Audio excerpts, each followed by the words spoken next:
Ah, selamat siang, siang kami ucapkan kepada Dr. Tunggul dan Profesor Budi yang telah berkenan untuk menjadi narasumber acara yang sangat menarik ini, yaitu tentang mengenal lebih dekat transplantasi ginjal di Indonesia. Nah, saya memang sudah beberapa puluh tahun yang lalu pernah ikut dalam gerakan Yayasan Ginjal, tapi sekarang kemudian lama kami tidak mengikuti lagi. Nah, maka kami perlu mendapat arahan dan informasi terkini mengenai perkembangan transplantasi ginjal di Indonesia. Nah, silakan. Mungkin Pak Tunggul dulu, Bapak Dokter Tunggul dulu, mulai. Silakan Pak Tunggul. Baik, Pak Jaya Suprana yang saya hormati. Permisi, Prof. Memang harus murid dulu baru guru, Prof. Jadi nanti bisa. Yang tahu lapangan duluan dong. Baik, kalau boleh saya share screen ya. Silakan.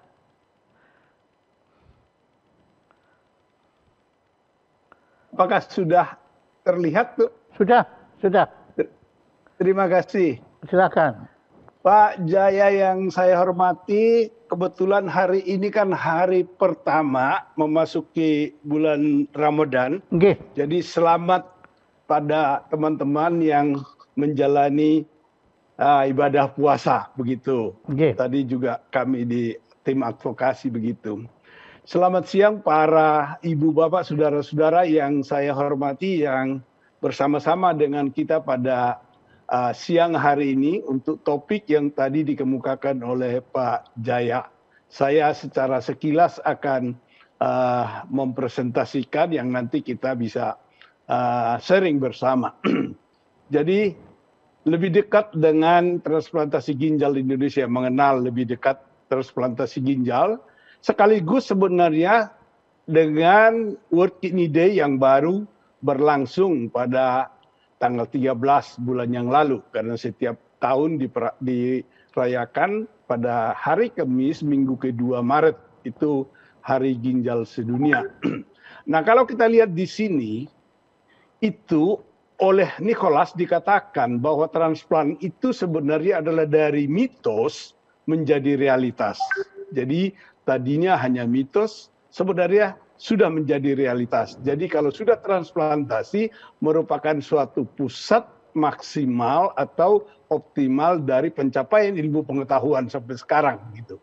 Dan ini menurut ceritanya adalah ini transplantasi ginjal. Karena apa? Dua kamar yang berdekatan dengan banyak yang bergabung, crowded betul sebenarnya karena ada urologis, ada internis, ada anestesiologis, dan semua yang tergabung dengan itu. Jadi dibuka dulu donornya, disiapkan resipiennya, nanti dibawa ginjalnya, kira-kira begitu.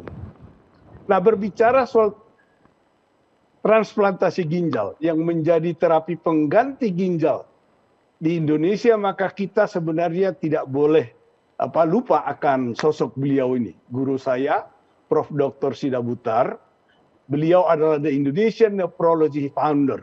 Kenapa? Karena beliaulah yang pertama melakukan hemodialisis pada tahun 73, CAPD juga tahun 80-an, dan kemudian beliaulah yang pertama menjalankan atau melakukan transplantasi ginjal di Indonesia tahun 77. Jadi sudah 43 tahun barangkali ya, lebih 44, 4 dekade oleh Prof. Sida Butar. Dialisis pada waktu pertama sekali itu pakai mesin yang gede dengan charcoal. Kebetulan saya waktu itu sudah ikut-ikut beliau sebagai dokter umum. Nah, terapi pengganti ginjal itu sebenarnya ada dua pilihan. Pilihan yang pertama, yang paling ideal adalah transplantasi. Dan pilihan yang lain sebenarnya adalah dialisis. Dialisis itu bisa melalui mesin seperti yang di kanan ini atau melalui perut. Dan kalau ada donor, barulah dilakukan transplantasi. yang perlu dimengerti sebenarnya bahwa pilihan ini adalah dinamis, terintegrasi. Bisa pindah dari satu pilihan yang satu ke pilihan yang lain. Tapi muaranya tetap transplantasi adalah paling ideal. Jadi kalau ada kesempatan, ada donor, maka transplantasilah yang harus dipilih karena dia bisa menggantikan seluruh fungsi ginjal yang ada. Dan pilihan ini dijelaskan kepada pasien dan keluarga, dan pasienlah yang memilih dengan informasi dari dokter yang terkait. Jadi saya akan ceritakan sedikit tentang persiapan kalau melakukan transplantasi, yaitu menyiapkan donor maupun resipien yang diterima. Outline-nya seperti sekian, pendahuluan, persiapannya, seleksi donor, adakah kontraindikasi atau tidak, dan bagaimana pengalaman di Indonesia. Nah, yang mau dikatakan adalah transplantasi ginjal adalah paling ideal karena memberikan kualitas hidup yang baik, mengurangi risiko kematian. Sayangnya, donor ginjal sangat terbatas. Dan tidak semua pasien gagal ginjal bisa layak dilakukan transplantasi. Karena itu diperlukan seleksi yang seksama, baik terhadap donornya, terutama juga terhadap resipiennya, karena ada penyakit-penyakit penyerta yang lain. Maka itu informasi pendahuluan dari aspek medis, bedah, psikososial, serta pemeriksaan fisik secara lengkap harus dilakukan dalam persiapan tersebut. Yang jelas adalah tindakan operasi memindahkan transplantasi ginjal itu adalah tindakan operasi memindahkan ginjal yang sehat, jadi dari donor, kepada pasien yang gagal ginjal sebagai penerima. Dan sekali lagi ini adalah yang paling ideal. Nah, pertanyaan-pertanyaan yang harus dijawab sebelumnya adalah, apakah ada donornya? Kalau tidak ada donor, nggak mungkin terjadi transplantasi. Dan sesudah ada donor, siapakah yang pantas untuk ditransplantasi, calon transplantasi? Dan apa manfaatnya? Ya, kapan yang paling tepat dilakukan? Ada juga kita kenal preemptive transplantation, artinya sebelum cuci darah dia dilakukan transplantasi. Sehingga semua itu merupakan evaluasi dari seleksi resipien, seleksi donor, kemudian proses tindakan operasi dan pasca operasi. Dan yang diulangi lagi adalah bahwa transplantasi ginjal itu hanya pada pasien dengan penyakit ginjal kronis tahap akhir. Dan syaratnya juga adalah resipien itu harus mampu menjalani operasi dengan segala risikonya, selanjutnya mampu dengan pengobatan imunosupresan, obat-obat anti rejeksi. Transplantasi donor hidup lebih baik dibandingkan dengan jenazah, tetapi juga ada risiko minimal terhadap donornya. Transplantasi hanya dilakukan pada pasien dengan harapan atau ekspektasi keberhasilan yang tinggi atas harapan hidup dan harapan berfungsinya transplantasi. Jadi transplantasi ginjal bukan operasi yang sito, tapi operasi yang dipersiapkan sedemikian rupa sehingga bisa dilihat bahwa manfaatnya sangat jauh lebih baik daripada mudaratnya. Sehingga ada kontraindikasi mutlak ataupun yang relatif. Nah, fakta menunjukkan pada analisis di Amerika bahwa kenapa dikatakan dia lebih bermanfaat? Ternyata pada pasien-pasien yang menunggu untuk transplantasi, kematiannya itu sekitar 50% dari yang dialisis. Jadi harusnya secepatnya dilakukan transplantasi. Dan transplantasi dengan dokter jenazah bisa juga dilakukan pada pasien-pasien HD. Nah, monitor atau perbandingan antara transplantasi dengan hemodialisis bahwa survivalnya lebih baik, kualitas hidupnya lebih baik, dan biaya per tahunnya lebih ringan. Ini bukan cuma itu, prosedurnya juga sebenarnya kalau transplantasi itu hanya sekali, syukur-syukur bisa seumur hidup, sedangkan dialisis berkali-kali. Kemudian ketergantungan rumah sakit juga lebih sedikit. Dan kalau gagal transplantasinya, misalkan fungsinya ginjalnya menjadi kembali rusak, maka dia bisa kembali lagi menjadi dialisis. Di sini data menunjukkan, kalau kita lihat di sini, perbandingan secara jelas, survival 1 tahun dari pasien dengan transplantasi dengan HD, ini pada transplantasi 95%, HD 90%, 5 tahun itu pada transplantasi 80%, pada HD 62%, 10 tahun juga survivalnya lebih baik. Dan tadi kualitas hidup yang lebih baik dengan cost yang lebih ringan. Transplantasi ginjal sebenarnya baru dimulai tahun 54 yang berhasil oleh seorang yang namanya Dr. Joseph Murray yang menerima hadiah Nobel. Nah, saya coba membuat skema yang sederhana. Kalau ditransplantasi itu sebagian besar itu akan menjadi fungsi ginjalnya itu berhasil, ya, excellent graft function, dan ini akan bertahan good graft function, ya. Hanya sebagian kecil yang delayed graft function, artinya terlambat dia berfungsi dan obat-obatan sehingga dia berfungsi dengan baik. Sebagian kecil memang menjadi akut rejeksi. Ini pun bisa diobati, ya, masuk ke good graft function.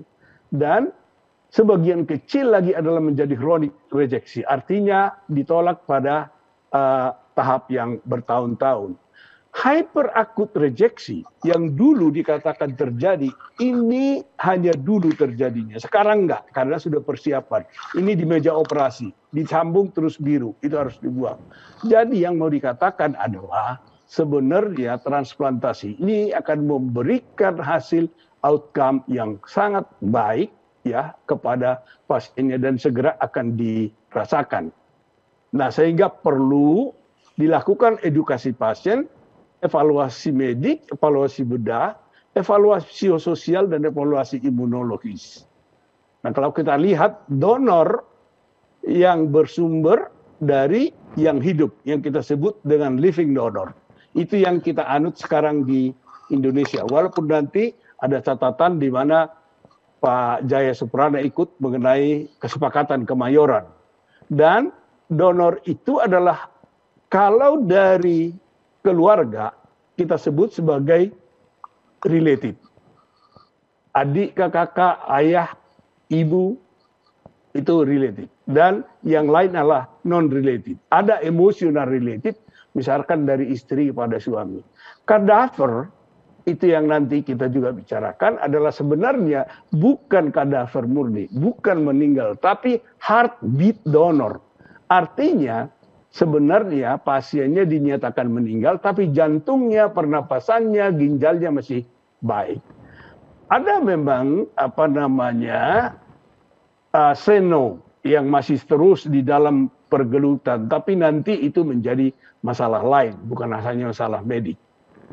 Jadi untuk menseleksi pasien-pasien transplant, kita tentukan apakah donornya donor hidup atau donor jenazah, dan diprediksi kalau dia dari saudara kandung yang kita sebut dengan sibling tadi, maka jangka panjangnya akan lebih baik. Nanti kita lihat sudah lebih dari 40 tahun.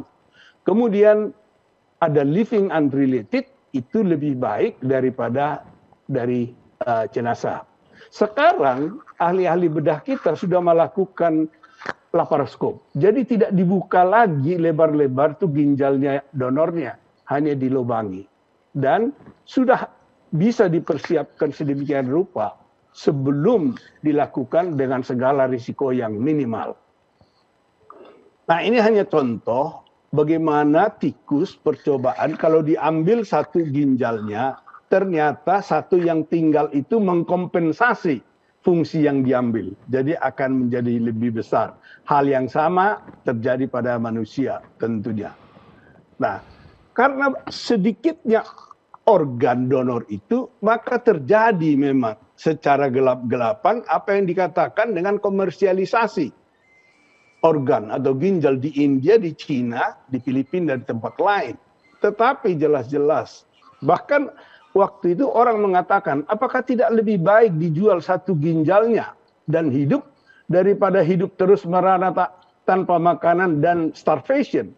Jawabnya tetap tegas bahwa perdagangan organ, nanti Prof. Budi akan menerangkan, ini sangat tidak ditolerir apapun alasannya.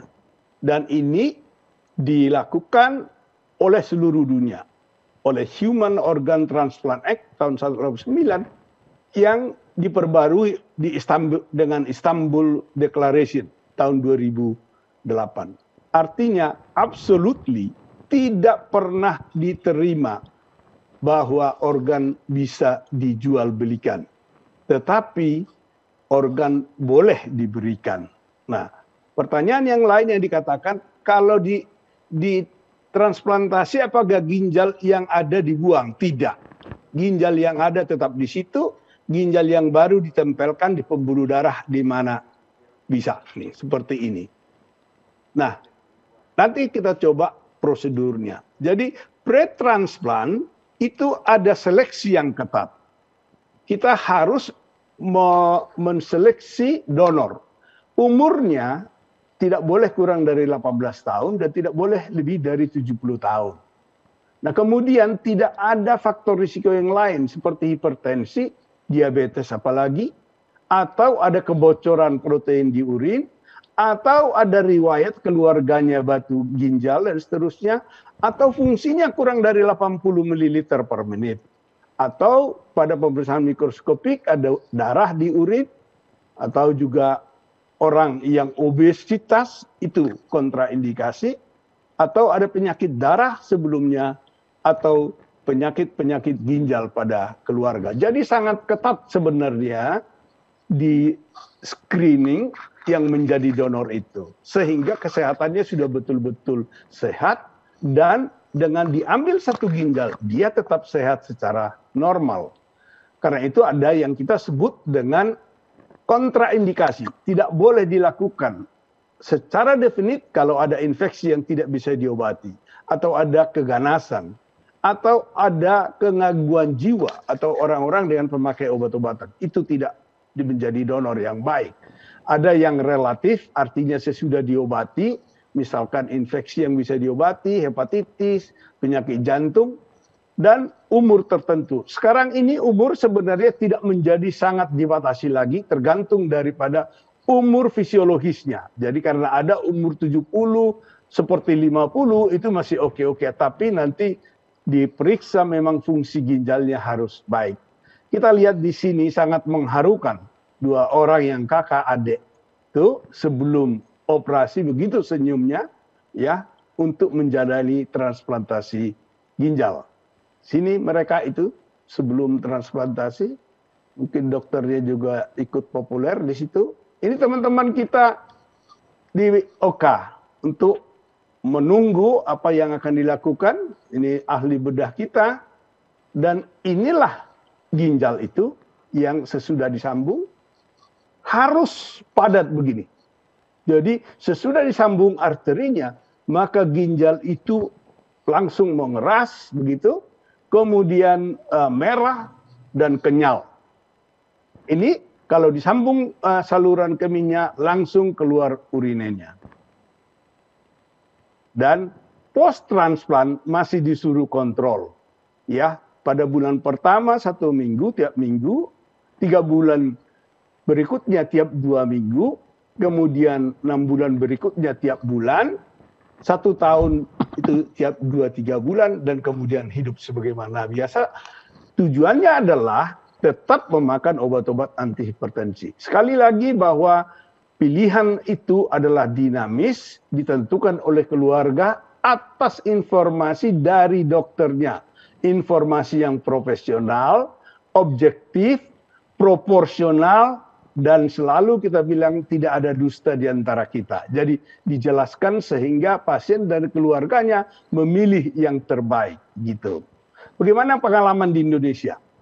Ini dari tahun 77 sampai 2014. Yang merah itu di Rumah Sakit Cikini. Waktu itu ada 10 sentrum sebenarnya. Tapi yang jalan dengan baik adalah itu yang merah ini adalah di Cikini dan yang biru ini adalah di RSTM. Sebenarnya sampai dengan 2015 timnya sama, yang dari RSTM juga yang ke Cikini gitu. Kalau kita lihat di sini, maka pertumbuhannya tidak terlalu sangat cepat. Nanti kita lihat angka-angkanya. Inilah dari bulan ke bulan, dan inilah yang terjadi 2013, 2014, 2015. Sehingga kalau Prof. Budi waktu itu bertanya kenapa itu ada masalah, di sini memang cukup tinggi. Jadi 2013, 14, 15 itu transplantasinya cukup tinggi. Nah, ini angka-angkanya. Selama 4 dekade lebih, angkanya belum tembus dari 1.100, Prof. Pak Jaya. Jadi ini sangat unbelievable. Penduduk 270 juta, sudah 4 dekade, transplantasi ginjal belum melebihi 1.100. Itulah saya kira ada informasi yang belum cukup diberikan ke masyarakat.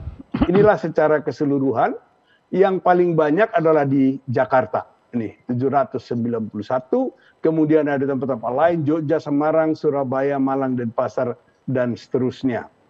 Nah, kemudian kisaran biaya oleh PMK 64 2016, maka BPJS membayar 396 jutaan, 320 juta ke atas. Kalau bayar sendiri masih sekitar 900-an. Dan kita di RSTM sekarang sudah bisa melakukan yang ABO incompatible. Artinya golongan darahnya tidak sama pun bisa dilakukan. Tentu dengan regimen treatment yang berbeda, dengan persiapan yang berbeda, dan cost-nya juga tentu berbeda. Nah, kalau kita lihat data-data kesintasan, artinya survival dalam 1 tahun, ini data dari Dr. Marbun dan kita digabung, bahwa itu 92%. Ya, makin baik, makin lama karena makin baik, pengobatan makin baik juga cara kerjanya dan semuanya bisa. Jadi tahun 2010 ke atas itu udah di atas 92%. Nah, kalau kita lihat berapa lama sih sebenarnya sekarang teman-teman kita di bagian bedah untuk melakukan operasi, kita lihat aja lamanya operasi untuk resipien nggak sampai 3 jam. Jadi ahli-ahli bedah kita sudah mempunyai pengalaman yang cukup untuk dan tidak sampai 3 jam. Kemudian untuk donor tidak kira-kira hanya 2 jam. Jadi sebenarnya itu makin maju. Dulu pada permulaan tahun 77 itu kita sampai 10 sampai 12 jam karena pada permulaan. Nah, ini hanya data-data untuk kita, rata-rata yang hidup, rata-ratanya adalah 4 tahun di unit kami di Cikini, dan sebagian besar sebenarnya adalah dari related, keluarga. Di sini 71% dari related, dan yang tidak related 29%. Dan kalau kita lihat di sini dari orang tua ke anak, dari anak ke orang tua. Ada juga dari istri ke suami. Nah, sehingga kalau kita lihat bagaimana sih sebenarnya transplantasi ginjal ini ke depan, ada aspek medik, ada non-medik. Aspek medik meliputi obat-obatan, obat-obat untuk anti rejeksi, itu sekarang sudah sangat cukup dan sama dengan di luar negeri. Aspek bedah, ahli-ahli bedah kita sudah sangat terampil. Nah, masalahnya yang paling besar adalah non-medik. Dan nanti Prof. Budi juga akan menerangkan ini, baik dari segi kurangnya organ, soal etis, soal moral, religi, legal issue, dan cost. Jadi masalah transplantasi adalah lebih banyak masalah non-medik. Sehingga nanti kita lihat bagaimana ini kita berangan-angan adanya Indonesian Transplantation Initiative atau Inisiatif Transplantasi Indonesia. Yaitu secara nasional dikoordinasi, dan ini sekarang ketua kami itu adalah Prof. Budi, ya, Komite Transplantasi Nasional, dan tujuannya terutama adalah untuk empowerment general community. Jadi tentu tadi Pak Jaya mengatakan dulu justru bisa berkecimpung, dan sekarang juga dimintain untuk berkecimpung lagi. Mari kita bersama-sama untuk mensosialisasikan kepada masyarakat ini bahwa ini suatu hal yang kita harus kerjakan bersama-sama. Kalau saya gambarkan di sini, ini Indonesian inisiatif transplantasi itu menyangkut resipien, donor, dan komunitas. Dan medis hanya salah satu aspek di sini, medical atau surgical. Yang aspek yang lain adalah soal legal, soal riset, soal sosial, psikososial, finance, ekonomi, dan religius. Yang jelas, mudah-mudahan nanti melalui Komite Transplantasi Nasional meliputi multidisiplin, multi-organ, multidimension, tetapi one movement, dikoordinasi oleh KTM. Nah ini yang tadi Pak Jaya kemukakan, ini tahun 95, kesepakatan kemayoran. Ya, di sini kalau kita lihat itu Pak Jaya ikut menandatangani nomor 9 tuh dari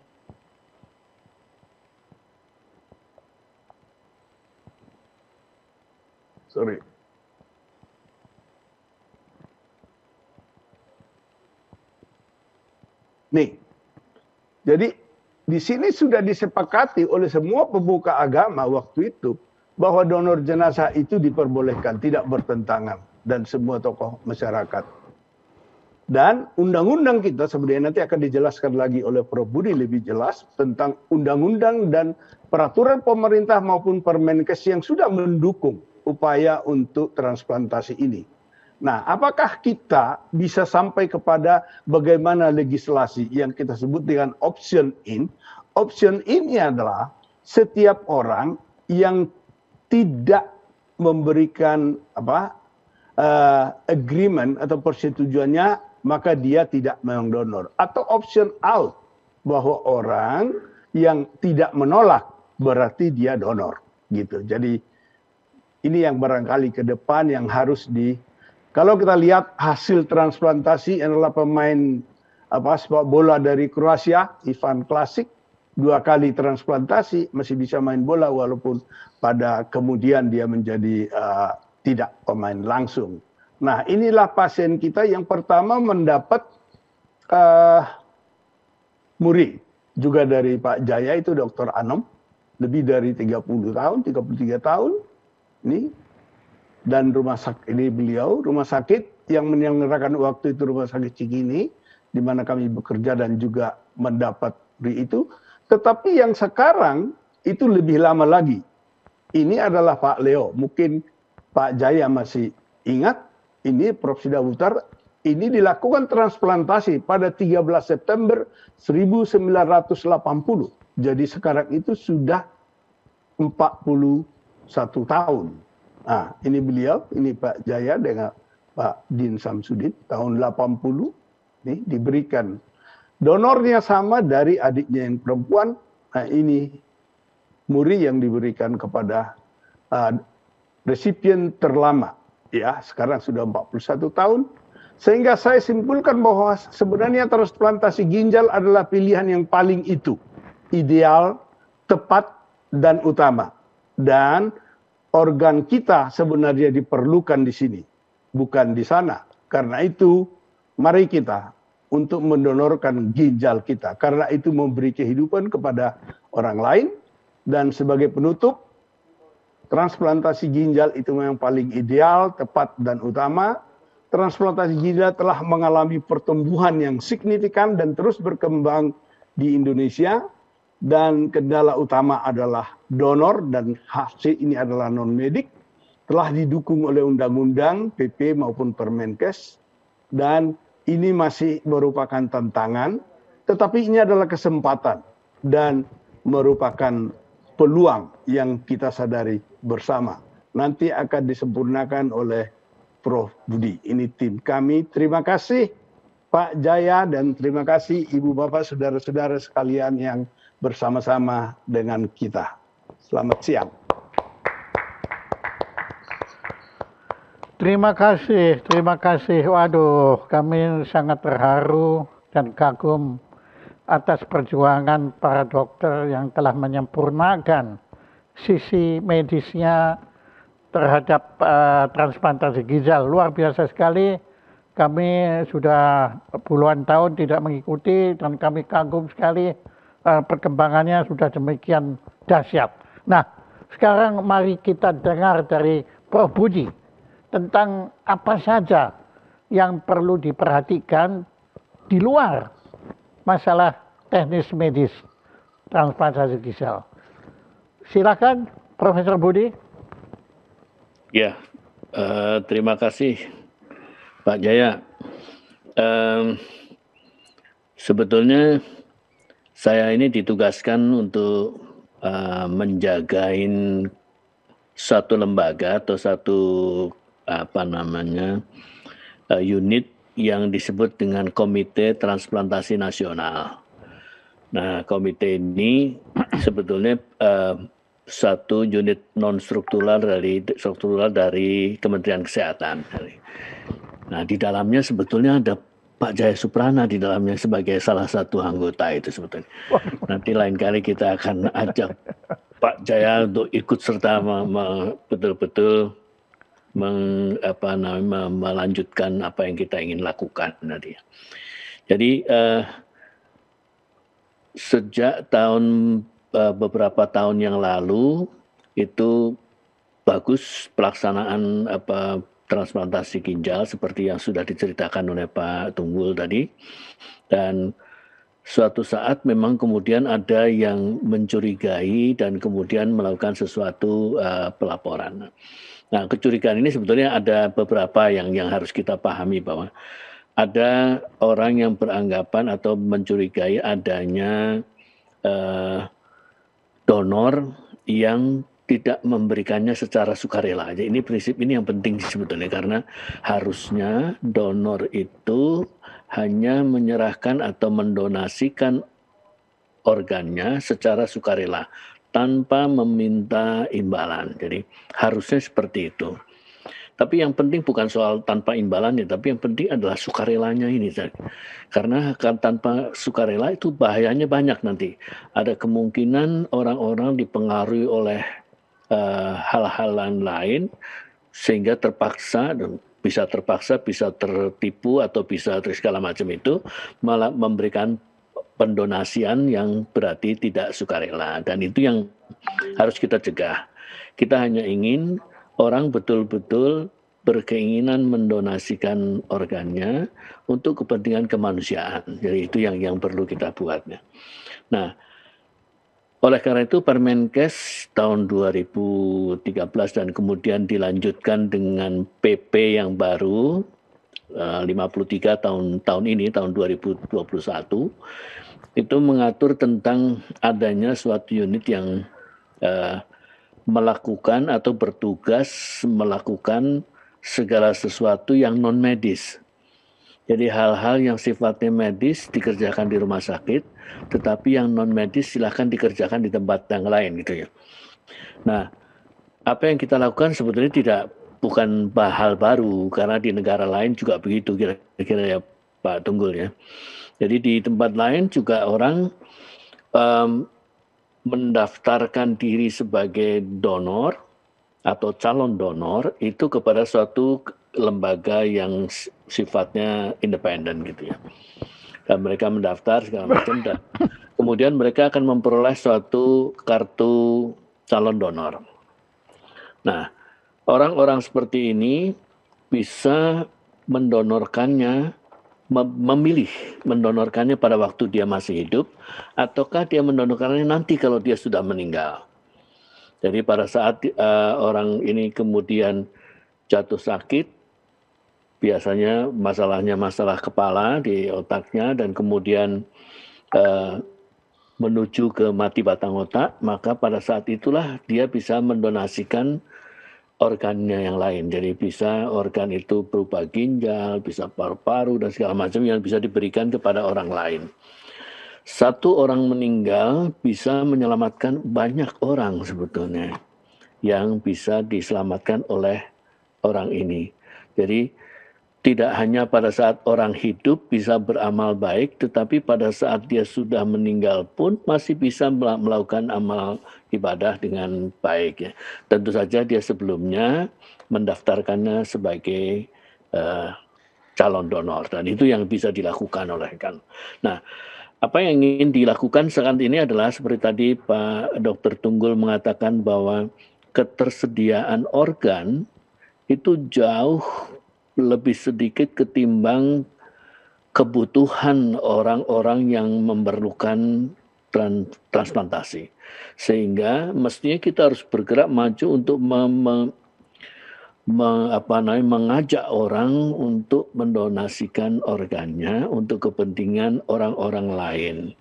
Nah, ini yang saya kira yang harusnya kita kerjakan, dan upayanya tentu banyak. Tadi Pak Dr. Tunggul juga sudah bercerita tadi bahwa banyak orang yang masih berpendapat tidak sama seperti kita ini, seperti itu tadi, tetapi bisa mengatakan bahwa organ saya sebaiknya tidak keluar dari tubuh saya pada saat saya meninggal dan seterusnya. Ada banyak yang masih ada di dalam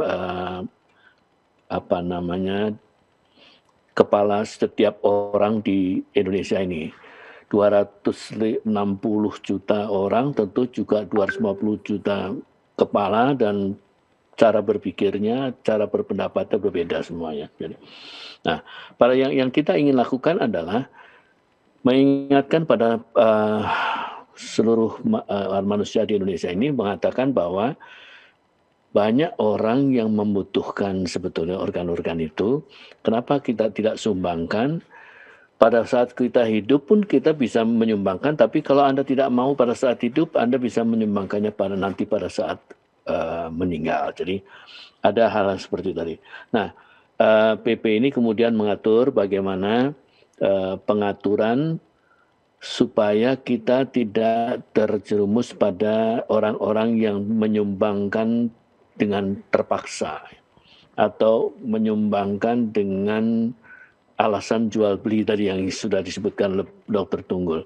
Tidak bagus karena jual beli tadi ya. Dan sebagainya. Dan itu yang saya kira harus kita kembali, sehingga pada waktu kita melakukan pemeriksaan dan mengadvokasi para calon donor, ini Pak Tunggul salah satu perintis advokasi calon pendonor, itu sampai harus mewawancara dengan banyak cerita macam-macam, sehingga baru bisa dipahami bahwa oh, inilah sebetulnya orang ini betul-betul ingin mendonasikan secara sukarela. Atau kita mengatakan oh, ini ada unsur lain, ada pengaruh lain yang mengakibatkan dia seolah-olah sukarela mendonasikan. Dan itulah kira-kira yang kita lakukan. Yang kita kerjakan selama ini, beberapa tahun terakhir ini, kita bisa menyingkirkan sekitar lebih dari 50% calon pendonor yang ternyata sebetulnya tidak sukarela atau ada permasalahan yang lain. Sehingga yang sisa itu tadi mudah-mudahan memang betul-betul orang yang memang ingin mendonasikan tadi ya. Nah, ini yang kita akan lakukan Pak Jaya. Jadi nantinya ada satu unit yang akan melakukan hal tadi, yang men-screening betul-betul, menyeleksi calon pendonor itu menjadi pendonor yang betul-betul sukarela ya. Dan saya kira itu yang paling penting adalah itu.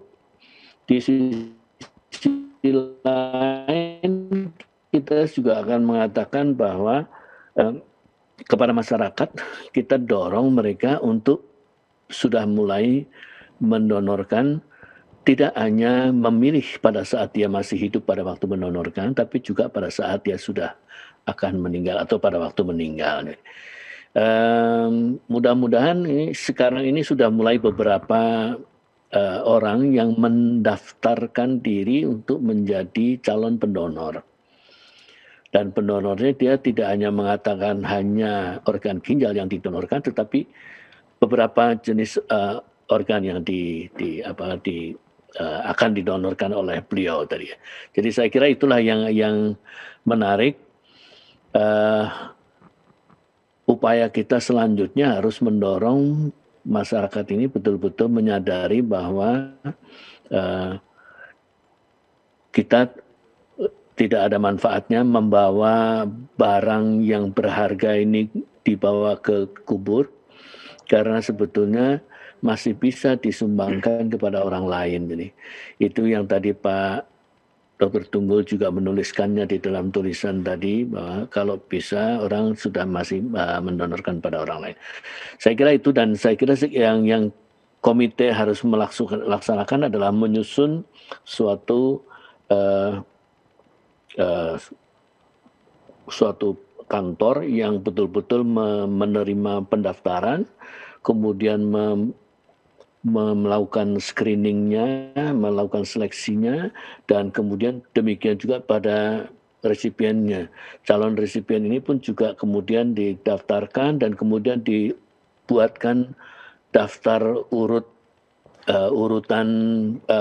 urutan tunggunya ya, sehingga ini yang kemudian, dan ini harus terbuka betul, semua orang tahu, tetapi namanya hilang, tidak dikemukakan, sehingga nanti orang bisa paham bahwa seleksinya bagus, terbuka, dan juga seleksi atau mengurutkan resipien sebagai daftar tunggu itu juga terbuka dan diperlakukan secara jujur ya, semua sama, tidak ada diskriminasi dan tidak ada segala macam. Saya kira itu Pak Jaya, tambahan dari saya.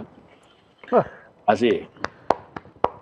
kasih. Terima kasih Prof. Budi, bukan main ya, jelas sekali bahwa Anda berdua, Prof. Budi dan Dr. Tunggul itu sangat menguasai materi yang dimaksud dengan transplantasi ginjal di Indonesia ini. Nah, saya jadi teringat, saya waktu itu pada tahun 80-an, jadi usia saya belum 50 waktu itu, saya ingat benar. Nah, saya karena melihat begitu kurangnya jumlah calon donor, waktu itu masih calon donor hidup semua, kemudian saya bikin program calon donor jenazah itu agar saya bisa menggerakkan nurani teman-teman semua. Saya adalah orang pertama yang menyatakan saya siap untuk diambil ginjal saya, tapi tunggu kalau saya sudah meninggal, karena biar bagaimana saya takut juga kalau waktu masih hidup. Tapi waktu itu karena dibuka benar-benar, tapi ini sekarang pakai itu ya, bisa laparoskopi ya itu, wah itu kalau itu mungkin saya pikir-pikir itu kalau itu ya, tapi waktu itu saya masih ingat benar, saya melakukan. Nah, kemudian banyak sekali para pasien gagal ginjal terminal yang datang ke kantor kami. Mereka mengucapkan terima kasih karena Pak Jaya sudah menyatakan bersedia menjadi calon. Nah, tapi yang menarik adalah pertanyaan mereka selalu, Pak Jaya meninggalnya kapan? Jadi saya ditunggu-tunggu, saya Matio begitu. Tapi itu menunjukkan betapa tingginya kebutuhan. Memang kita bisa tertawa, tetapi kalau kita sendiri dalam posisi itu, saya juga pasti melakukan, saya tanya kepada diri saya kapan meninggalnya, ya situ. Nah, karena saya tahu benar faktor kemanusiaan dalam khasanah transplantasi ginjal itu luar biasa. Ya, maka saya berterima kasih kepada para dokter ya yang sudah menemukan caranya. Nah, sekarang memang saya setuju sekali tugas komite di bawah pimpinan Prof. Budi itu sebaiknya kita sudah percayakan semuanya teknis medis dan lain-lainnya kepada para dokter. Nah, tinggal kita memang harus fokus. Prioritas pertama adalah program donor jenazah. Ya. Itu harus. Ya, waktu itu saya gagal karena apa? Infrastrukturnya tidak mendukung. Jadi andai kata waktu itu saya mati, ya percuma. Ya, karena belum ada yang tahu kalau saya mati, ya walaupun saya sudah bikin kartu waktu itu, ada tuh kartunya, tapi yang ngambil ginjal saya siapa? Nggak ada. Kemudian yang menerima ginjal saya siapa? Nggak ada. Dan kalau saya matinya di Semarang, kemudian yang butuh ada di Jakarta, ya udah. Nanti dibutuhkan network. Itu Prof. Budi, saya yakin itu tugas berat sekali. Saya kira itu mau tidak mau Departemen Kementerian Kesehatan harus ikut campur. Tanpa dukungan Kementerian Kesehatan sulit.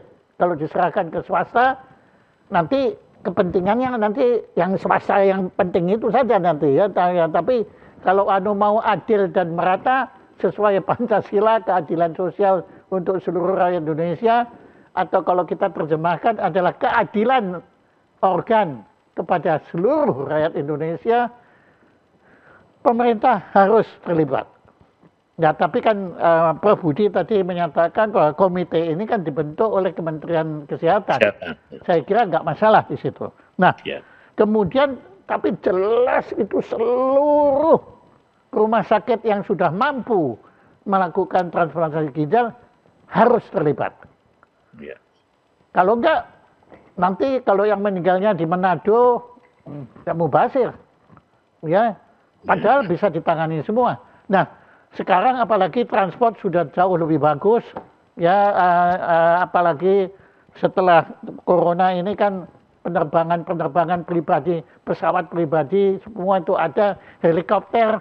Saya kira TNI akan siap membantu, saya yakin itu dengan helikopter dan Herculesnya mereka kalau perlu anunya situ. Nah, maka inilah yang memang dibutuhkan. Nah, itu kalau saya boleh tanya Prof. Budi, sejauh mana sekarang langkah membentuk network ini sudah dilakukan? Silakan. Ya,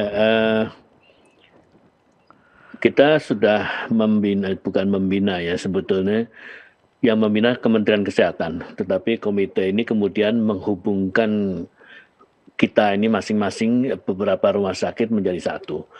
Kita misalnya melakukan pelatihan tentang bagaimana melakukan advokasi. Itu kepada hampir semua rumah sakit yang sudah melakukan transplantasi ginjal. Ya. Jadi ada di Sumatera, itu ada di Aceh, di Medan, Padang, kemudian di Jawa itu saya kira Jakarta Jakarta, kemudian ada Jogja, Solo, dan Semarang, kemudian Surabaya dan Malang. Nah, Sanglah itu Bali ya. Bali. Dan itu yang kita bina bersama-sama. Manado dan Ujung Pandang juga kita lakukan pelatihan untuk memulai mereka memulai menggerakkan seluruh rumah sakit itu untuk bergerak menuju ke sana. Tidak hanya itu, tidak hanya advokasi itu, dan kita juga menjadi yang melakukan visitasi ke berbagai rumah sakit tadi untuk menilai dan kemudian bisa menunjuk, merekomendasikan kepada Kementerian Kesehatan rumah sakit mana yang layak untuk dijadikan pusat pelayanan transplantasi saja, terutama ginjal memang. Dan itu yang saya kira yang sudah kita lakukan sehingga kita punya network dengan mereka untuk selalu bekerja bersama kalau ada apa-apa gitu. Nah, memang belum banyak yang bisa kita lakukan pada saat sekarang, tetapi ke depan kita sudah atau beberapa tahun yang lalu kita juga memanggil ahli-ahli dari luar negeri untuk bisa mengajarkan kita pada hal-hal yang berkaitan dengan transplantasi ginjal yang tadi pada orang meninggal ya. Dan ini saya kira mudah-mudahan pada periode sekarang akan lebih gencar lagi kita lakukan supaya kita betul-betul menuju ke sana nih. Saya kira itu Pak Jaya. Ya, oke Pak, itu bagus sekali Prof. Budi. Nah, kalau boleh yang waktu itu cita-cita yang waktu itu terbengkalai karena memang tidak ada dukungan dari pihak manapun juga, yang kita itu butuhkan begini. Kita pertama harus ada gerakan nasional calon donor. Ya, betul. Dan ini gerakan nasional, ya, bagaimana betul-betul Kementerian Kesehatan itu betul-betul menjadi program Kementerian Kesehatan untuk mendukung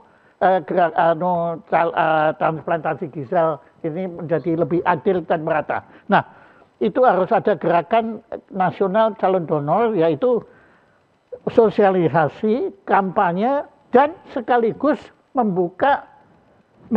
membuat kartu donor yang bisa dibawa terus, karena kita sementara belum bisa pakai sistem yang kalau KTP. tidak mendaftar diambil, itu saya kira terlalu riskan, nggak mungkin. Ya, kita harus ada orang-orang ini membawa kartu ini di dalam KTP-nya, bahkan kalau bisa yang paling dahsyat itu ada satu kartu yang itu bergabung dengan KTP.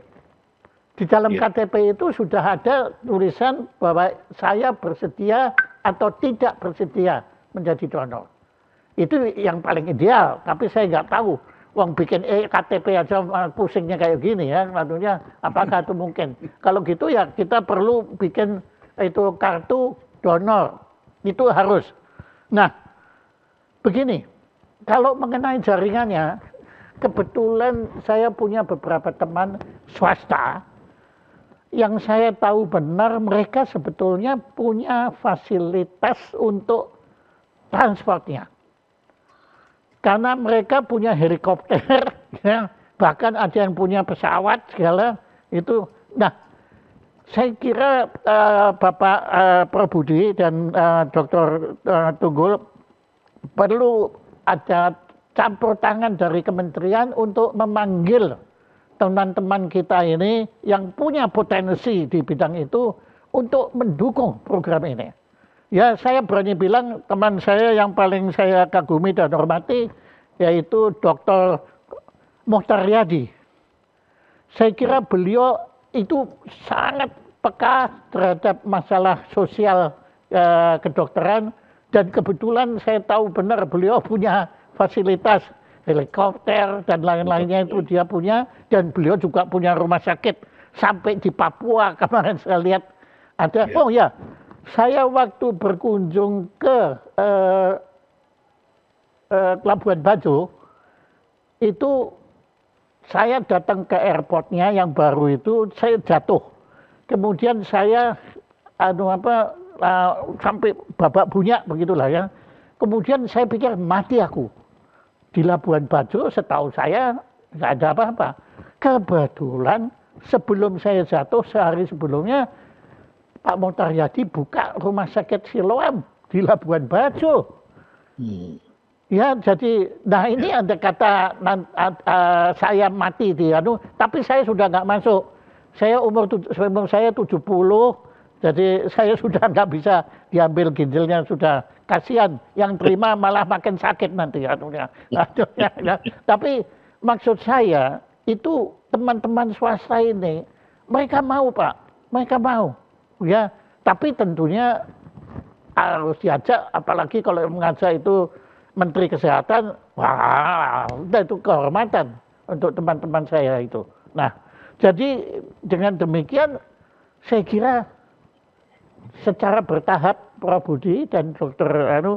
itu insya Allah itu akan bisa terlaksana, karena dulu saja itu sebenarnya kita sudah semangat, cuma karena belum ada Prof. Budi, belum ada Dr. Tunggul ya jadi ya waktu itu macet. Kemudian Prof. Sidabutar meninggal. Itu pukulan berat untuk kita semua, sehingga waktu itu semangat kita tuh runtuh.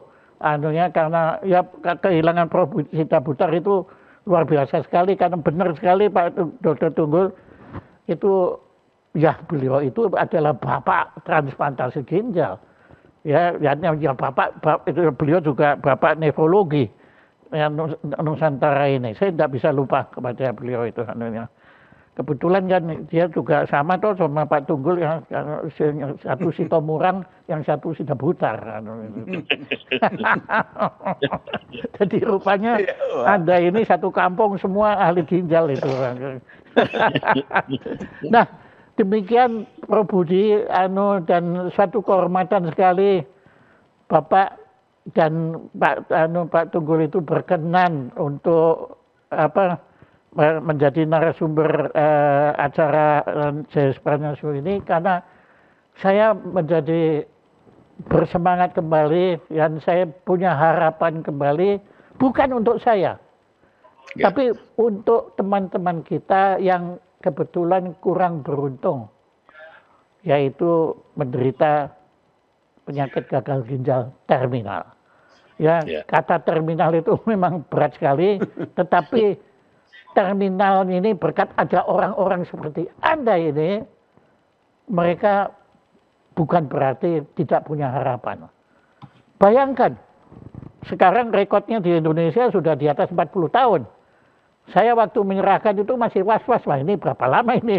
Ternyata bisa-bisa saya akan meninggal duluan daripada yang itu tadi, penerima itu tadi, ginjal itu tadi. Jadi saya memang setuju sekali bahwa pelaku gagal operasi transplantasi ginjal itu memperoleh anugerah Nobel.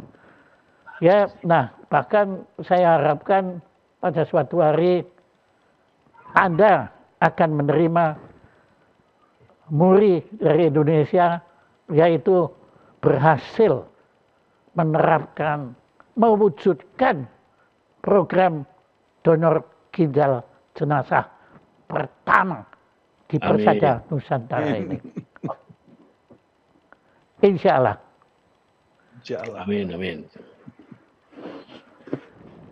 Silakan, Prof Budi dan Dr. Tunggul, Anda jangan biarkan diri Anda diganggu oleh seorang Ken Arok, ya. Silakan. Anda beri komentar apa yang harus kita lakukan selanjutnya. Silakan. Ya, Pak Jaya, nanti Prof sebenarnya sudah pasti banyak yang akan beliau utarakan, dan kita memang membutuhkan empowering dari masyarakat. Juga tentunya salah satunya yang kita hampir pastikan adalah Pak Jaya tentunya. Karena dari dulu Bapak yang memulai juga, ya, dan kamu yang memulai, memulai di transplantasi Rumah Sakit Telogorejo, kemudian kesepakatan Kemayoran, begitu, betul. Dan program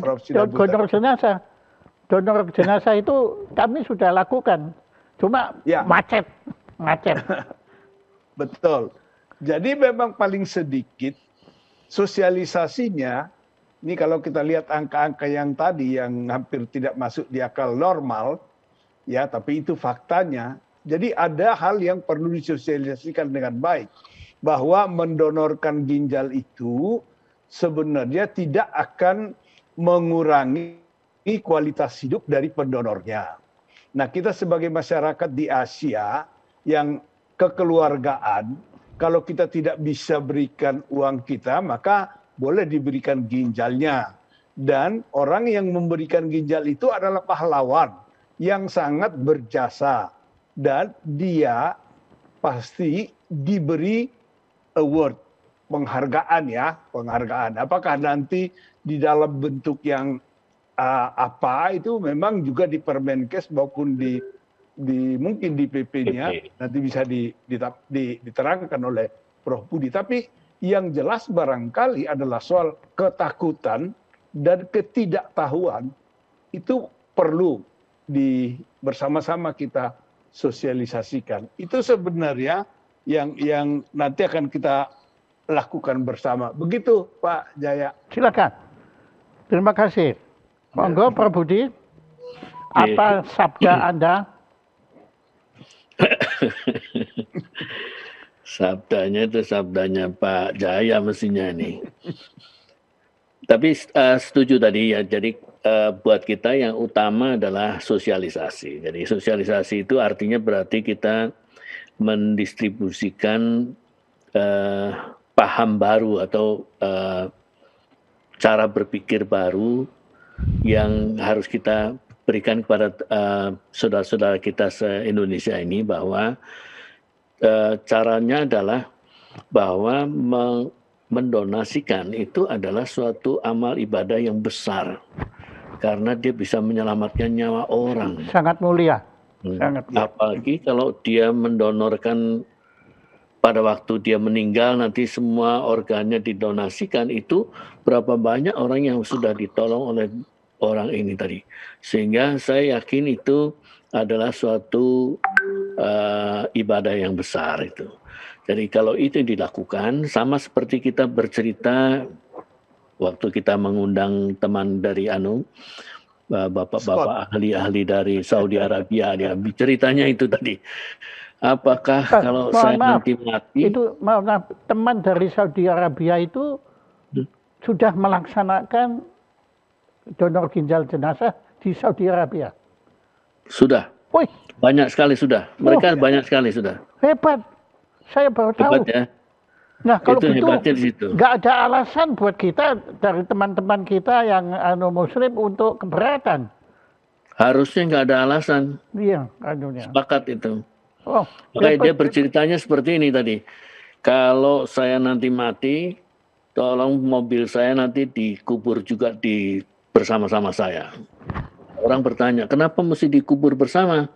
Itu kan punya saya, urusan saya mau dipakai di mana. Nah, tetapi kemudian dia ramai berdiskusi, akhirnya dia mengatakan, nah itulah yang harus cara berpikir Anda berubah. Kalau ini mobil ini ditinggal, ada orang lain yang bisa menggunakannya. Sama dengan organ-organ kita ini yang sebetulnya masih bagus, mungkin ada orang lain yang membutuhkannya, kita menjadi penerima tadi. Itu kira-kira kayaknya. Iya, bagus. Tapi saya kagum loh. Saya pikir dari Jerman atau dari tapi Saudi Arabia gila. Wah, hebat itu. Oke, silakan, Prof. Ya, saya kira itu saja Pak Jaya. Tapi maksud saya adalah kita harus bekerja banyak nih Pak. Jadi Pak. Ya, bersama-sama melakukan itu. Ya, jadi tolong Bapak sekali lagi saya kira perlu bicara dengan Menteri Kesehatan. Ya, kalau ini tidak didukung Menteri Kesehatan susah Pak, susah. Ya, nanti jadinya seperti saya dulu, berjuang sendiri babak belur, akhirnya menyerah ya, apalagi ditinggal mati sama Profesor Sidaputra, aduh, udah putus asa saya situ. Nah, makanya Bapak tolong diskusi dengan Bapak Menteri Kesehatan, mohon dukungan, betul-betul, dan dukungan betul ya, mohon maaf terpaksa itu biaya Pak. Kampanye sosialisasi itu ada beban biayanya ada itu. Karena kita harus menggerakkan seluruh media massa, termasuk media sosial. Bahkan mungkin kita perlu nanti menyewa buser-buser. Ya, masa yang menyewa buser cuma pemerintah, ya kita pun perlu bisa pakai buser ya, untuk mempengaruhi. Tapi apa salahnya kita membuserkan suatu perbuatan mulia? Ya, kita kan tidak mau jabatan, kita tidak mau harta benda, ya malah Anda semua kan berkorban di sini anunya. Nah, tapi kita betul-betul menginginkan supaya seluruh warga Indonesia ini sadar tentang betapa pentingnya menjadi donor ginjal jenazah tadi itu, ya. Karena ya kemuliaannya itu nggak bisa diukur lagi. Mulia sekali, itu mulia sekali. Ya, dan setelah itu memang nanti Bapak Menteri Kesehatan perlu memanggil seluruh teman-teman kita yang kebetulan punya rumah sakit dan punya fasilitas yang kesehatan yang bagus untuk bersama pemerintah itu jalan Pak. Ya, saya tahu benar di Singapura itu mereka nggak bisa Pak melakukan ini kalau rumah sakit swastanya tidak berperan. Singapura itu kan sudah biasa kan urusan begini sudah buat mereka bukan, ini mereka mungkin melihat kita berdiskusi ini mereka heran, loh kok baru sekarang didiskusi. Nah, oke. Terima kasih sekali Prof. Budi dan Dr. Tunggul.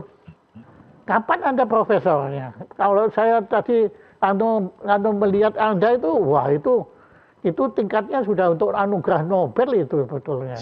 Kalau profesor ke kanan, saya udah ke kiri terus, Pak Jaya.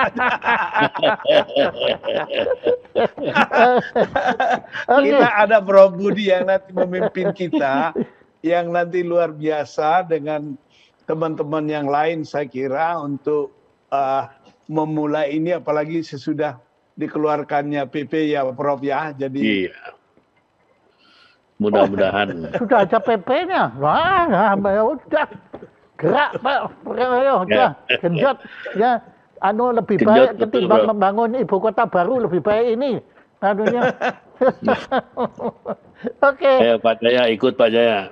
Ya. Saya Tutwuri Handayani ya. Oke. Oh ya.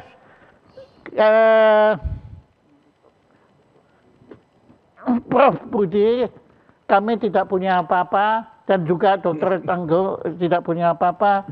Cuma kami punya satu piagam sangat sederhana sebagai ucapan terima kasih atas perkenan Anda berdua menjadi narasumber acara ini yang semoga menjadi satu bagian dari titik tolak gerakan donor ginjal jenazah ini.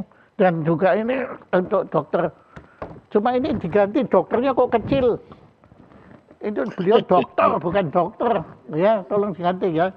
Ini nanti kita kirim ke alamat yang akan untuk sampai ke tangan Anda semua. Terima kasih Prof. Budi. Terima kasih sekali Pak. Terima kasih Pak. Terima kasih Prof. Sampai anunya piagamnya penuh Pak. Terima kasih. Ya, tepuk tangan untuk kedua tamu kita. Tepuk tangan. Ya. Baik, terima kasih. Oke. Ya.